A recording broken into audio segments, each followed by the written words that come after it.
1995, dans le nord de la Chine.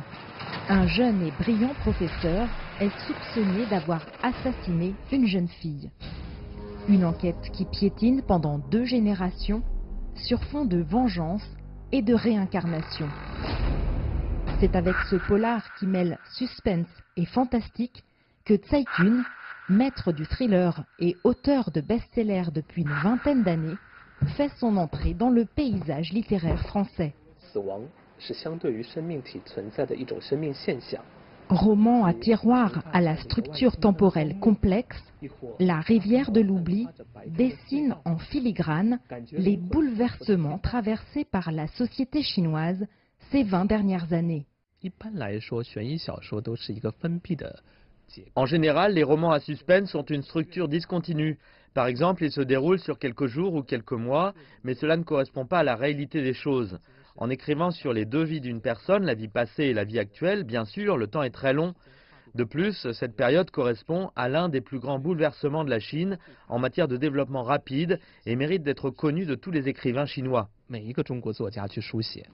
Avec une intrigue dans laquelle s'entremêlent les destins souvent tragiques des nombreux personnages, c'est aussi l'imbrication des cultures chinoises et occidentales qui transparaît. Je pense que dans la vie des Chinois contemporains, il y a déjà un mélange de culture mondiale et de culture locale chinoise. Peut-être que pour le peuple chinois, la compréhension du monde est de plus en plus indépendante de notre culture. Faire de la littérature, c'est notre vie quotidienne et tout est à propos de cela. Premier roman traduit du chinois publié par les éditions Ixo, son ancrage culturel fort, associé à un récit percutant, ont eu raison des barrières traditionnelles dans une tentative de faire sortir la littérature chinoise du cercle des connaisseurs, comme nous l'explique Li Song, agent littéraire de l'auteur. Il y a beaucoup d'écrivains chinois qui sont traduits déjà, mais ce sont des livres purement littéraires et à part des sinophones et sinophiles, on a difficilement accès à ce genre de littérature et pour connaître le monde chinois.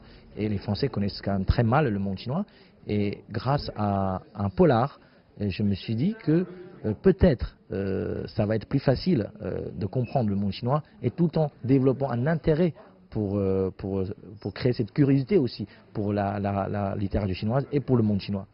Avec une version française cherchant à laisser progresser le suspense plutôt que d'alourdir le récit en explications, le traducteur Claude Payen le confirme, le livre atteint son but, maintenir le lecteur en haleine.